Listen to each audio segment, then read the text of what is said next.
नमस्ते भारत। हम exam oriented MCQ और उसके डिटेल्ड एक्सप्लेनेशन को पढ़ रहे हैं।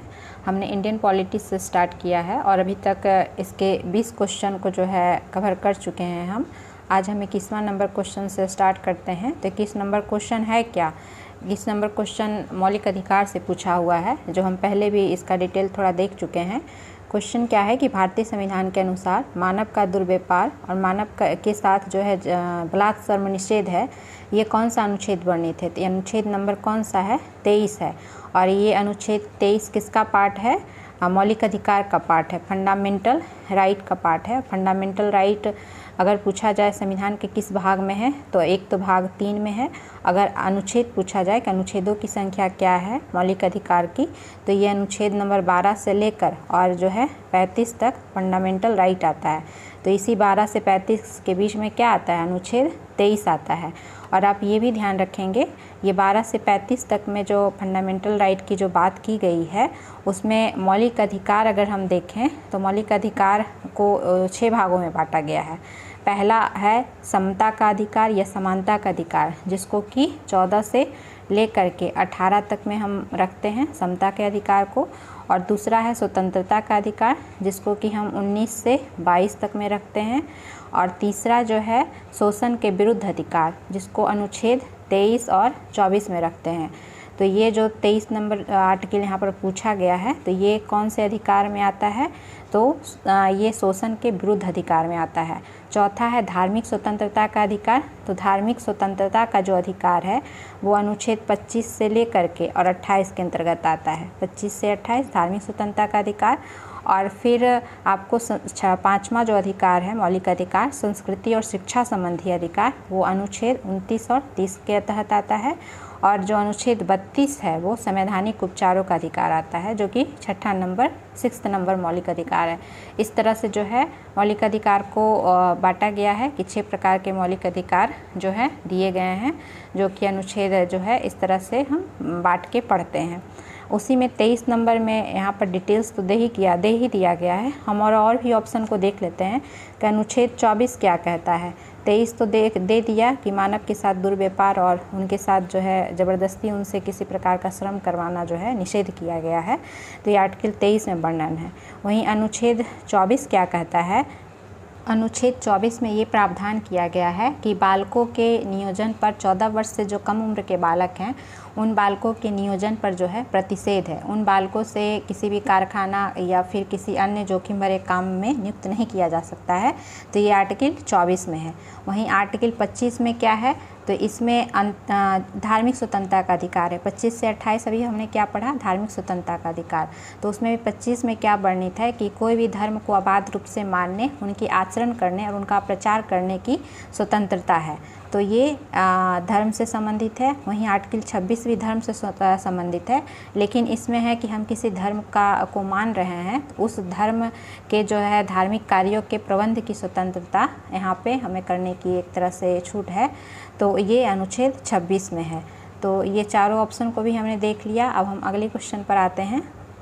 22 नंबर क्या है कि भारतीय संविधान की उद्देशिका में, उद्देशिका अर्थात प्रस्तावना या प्रियम्बल जो है, उसमें न्याय शब्द के अंतर्गत निम्नलिखित में से किसका उल्लेख नहीं है? तो कल भी हम जब प्रस्तावना से संबंधित क्वेश्चन पढ़ रहे थे, तो हमने 3 प्रकार के न्याय का वहाँ जिक्र किया था कि प्रस्तावना में कितने प्रकार के न्याय की प्रावधान किया गया है? 3 प्रकार का न्याय। तो कौन कौन सा न्याय है? सामाजिक न्याय, राजनीतिक न्याय और आर्थिक न्याय। तो इसमें सामाजिक न्याय की बात तो की गई है प्रस्तावना में, राजनीतिक न्याय की भी बात की गई है और आर्थिक न्याय की बात की गई है। लेकिन किस प्रकार के न्याय की बात प्रस्तावना या उद्देशिका में नहीं है?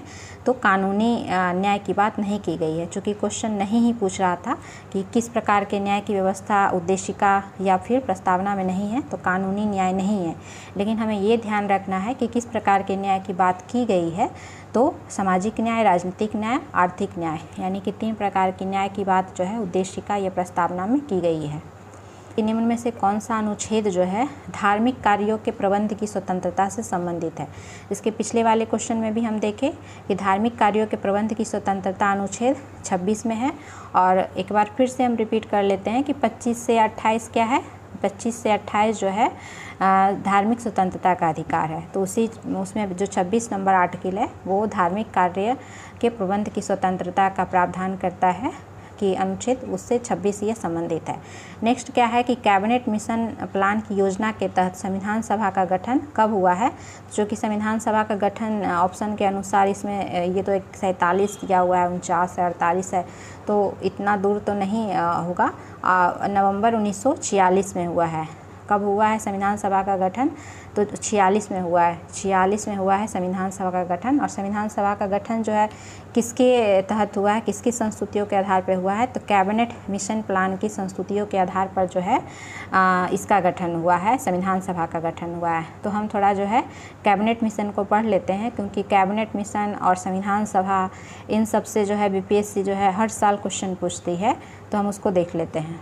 कैबिनेट मिशन इंडिया कब आया है, तो कैबिनेट मिशन इंडिया जो है मार्च 1946 में आया है। कब आया है, मार्च 1946 में आया है। और इस कैबिनेट मिशन जो है 3 सदस्यीय कैबिनेट मिशन था।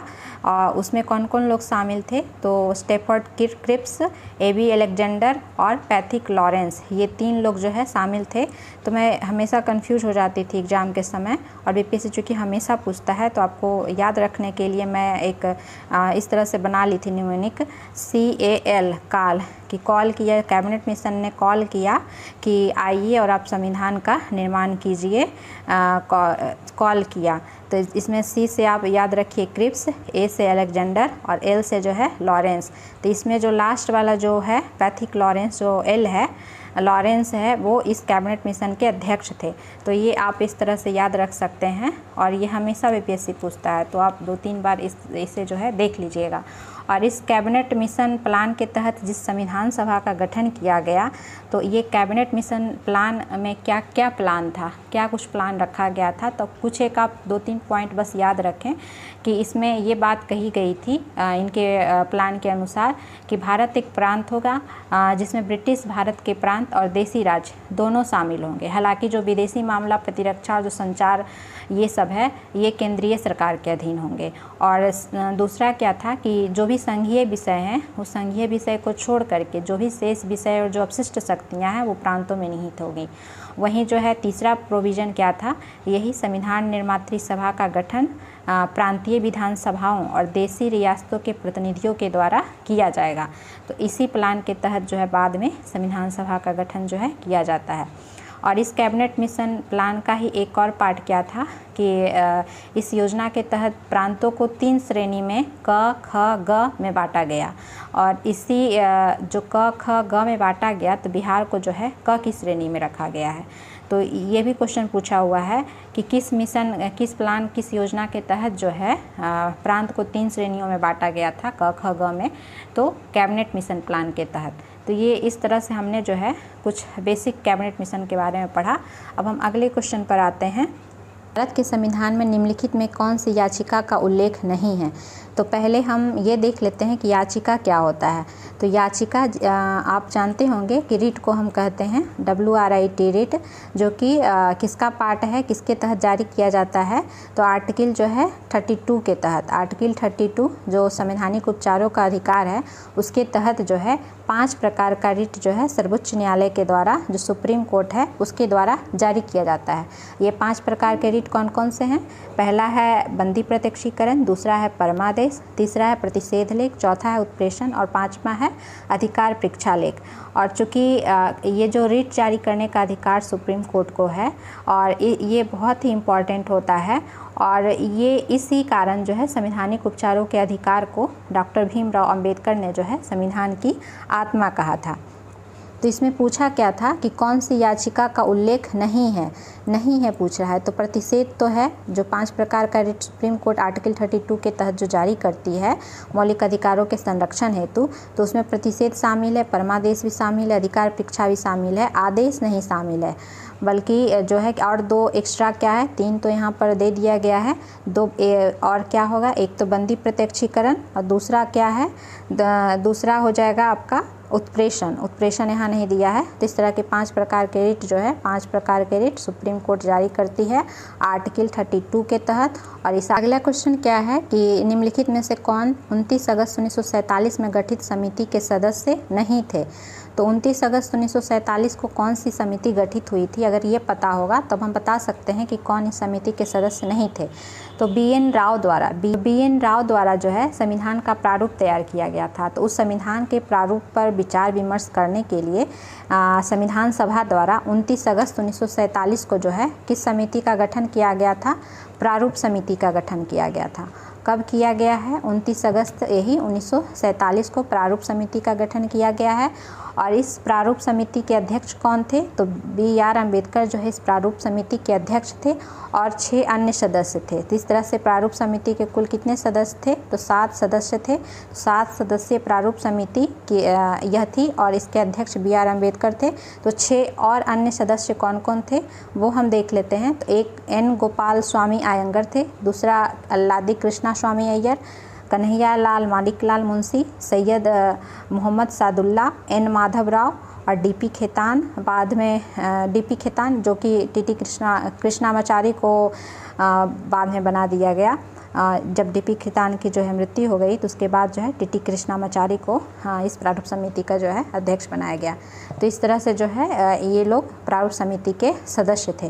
तो इसमें तो बी आर अम्बेडकर हैं ही सदस्य, सैयद मोहम्मद सादुल्ला हैं ही सदस्य, के एन मुंशी हैं ही सदस्य, डॉक्टर राजेंद्र प्रसाद जो है प्रारूप समिति के सदस्य नहीं थे।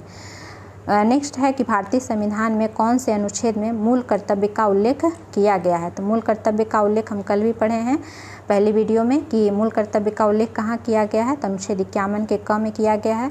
और इसका भाग क्या है मूल कर्तव्य का? तो भाग जो है 4 का क है। और मूल कर्तव्य मूल संविधान में नहीं शामिल थे, लेकिन सरदार स्वर्ण सिंह समिति के सिफारिश के आधार पर जो है मूल कर्तव्य को शामिल किया गया। और जो है किस संशोधन के द्वारा शामिल किया गया? तो 42वां संविधान संशोधन 1976 के द्वारा शामिल किया गया। और जब इसको शामिल किया गया था मूल कर्तव्य को, तो प्रारंभ में 10 मूल कर्तव्य थे, लेकिन 11वां मूल कर्तव्य जो है बाद में जोड़ा गया है। और किस संविधान संशोधन के द्वारा? तो 86 नंबर का संविधान संशोधन जो कि 2002 में किया गया है।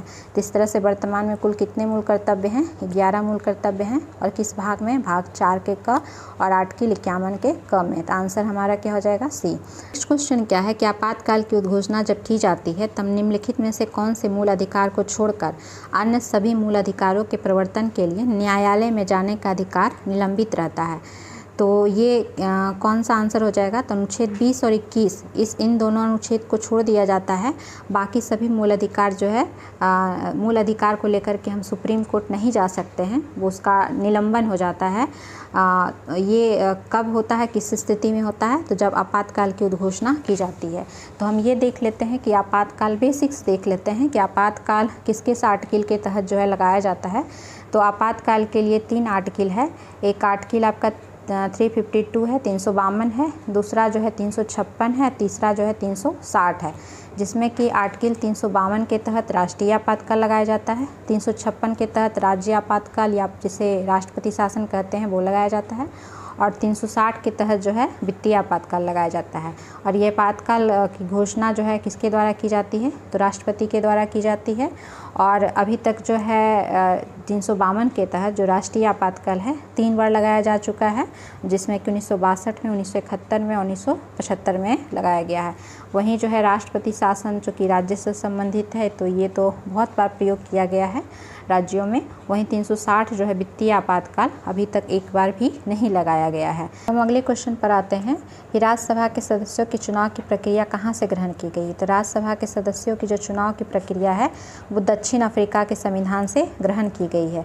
तो कहाँ से क्या कुछ जो है ग्रहण किया गया है हमारे भारतीय संविधान में, थोड़ा सा हम वो देख लेते हैं। संयुक्त राज्य अमेरिका से जो है प्रस्तावना ग्रहण किया गया है और संविधान की सर्वोच्चता ग्रहण किया गया है। वहीं ब्रिटेन से जो है एकल नागरिकता और विधि का शासन ग्रहण किया गया है। ब्रिटेन से क्या? एकल नागरिकता और विधि का शासन। वहीं आयरलैंड से जो है राष्ट्रपति के निर्वाचक मंडल की व्यवस्था ली गई है। और ऑस्ट्रेलिया से जो है प्रस्तावना की भाषा, जहां संयुक्त राज्य अमेरिका से प्रस्तावना लिया गया वहीं प्रस्तावना की भाषा जो है ऑस्ट्रेलिया से ली गई है। तो ये बेसिक अंतर है।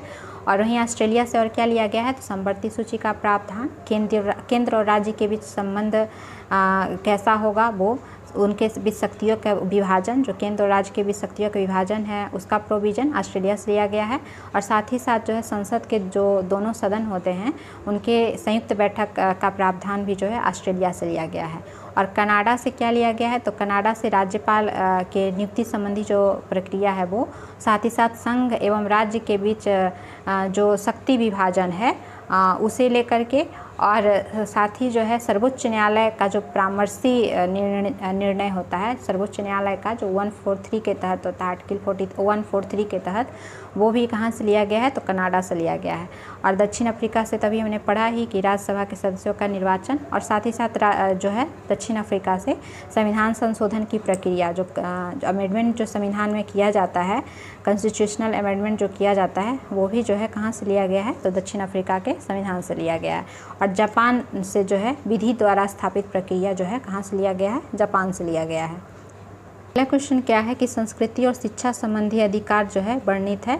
तो ये हम पहले भी पढ़े हैं कि संस्कृति और शिक्षा संबंधी अधिकार किसका है, मौलिक अधिकार का पार्ट है, और अनुच्छेद जो है 29 और 30 का पार्ट है। अनुच्छेद किसका पार्ट है, 29 और 30 का, तो इसका आंसर क्या हो जाएगा, आंसर इसका बी हो जाएगा, और ये मौलिक अधिकार का पार्ट है। फिर अब हम आगे के क्वेश्चन को जो है अगली वीडियो में पढ़ेंगे। अगर हमारा ये प्रयास आपको अच्छा लग रहा हो तो हमारे इस YouTube चैनल को लाइक, शेयर और अधिक से अधिक सब्सक्राइब करें। फिर मिलते हैं, धन्यवाद।